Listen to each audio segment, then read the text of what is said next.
বিকেলের আলোটা তখনও ঝাপসা হয়ে পড়েনি। সারা দিনের ক্লান্তিতে শরীর অবসন্ন, খিদেও পেয়েছে প্রচুর। মঞ্জিনসে ঢুকে একটা প্যাটিস খাচ্ছি।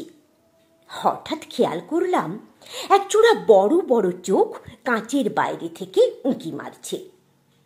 একবার দুবার, তারপর চোখাচোখি। আমি ইশারায় ডাকলাম, কি হয়েছে রে? প্রথমে সে পালিয়ে গেল, এরপর আবার এলো। আবার ওকে ডাকলাম। এবার সে ধীরে ধীরে এগিয়ে এলো।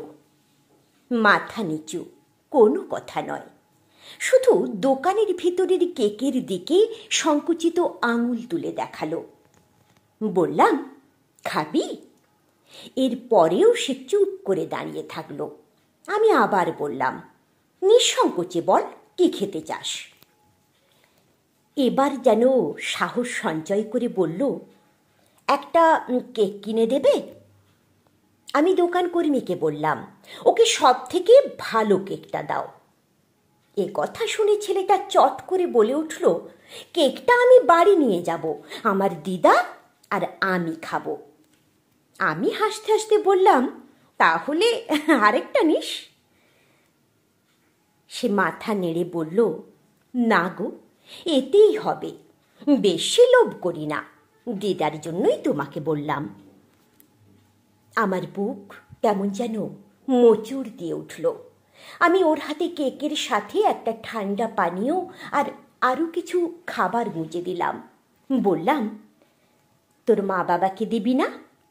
এ কথা শুনে ছেলেটি চোখ নামিয়ে বলল, মা বাবা নেই, মারা গেছে। এক মুহূর্তে যেন সব শব্দ, সব ভাবনা, সমস্ত কিছু থেমে গেল। কি বলবো, কিছুই বুঝে উঠতে পারছিলাম না। এতটুকু একটা ছেলে, অথচ তার জীবন এতটা কষ্টের। বললাম, স্কুলে যাস? হেসে বলল, না, দোকানে দোকানে কাজ করি, স্কুলে যাই না।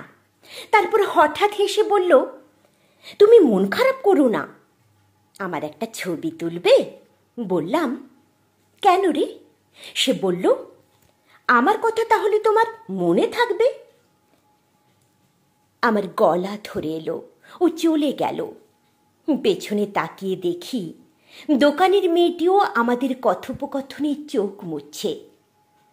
দোকান থেকে বেরিয়ে হাঁটতে হাঁটতে ভগবানকে বললাম, ভগবান, আমায় এতটা বড় লোক করো যাতে কেউ যখন আমার কাছে খেতে চাইবে, আমি যেন তাকে পেট ভরে খাওয়াতে পারি।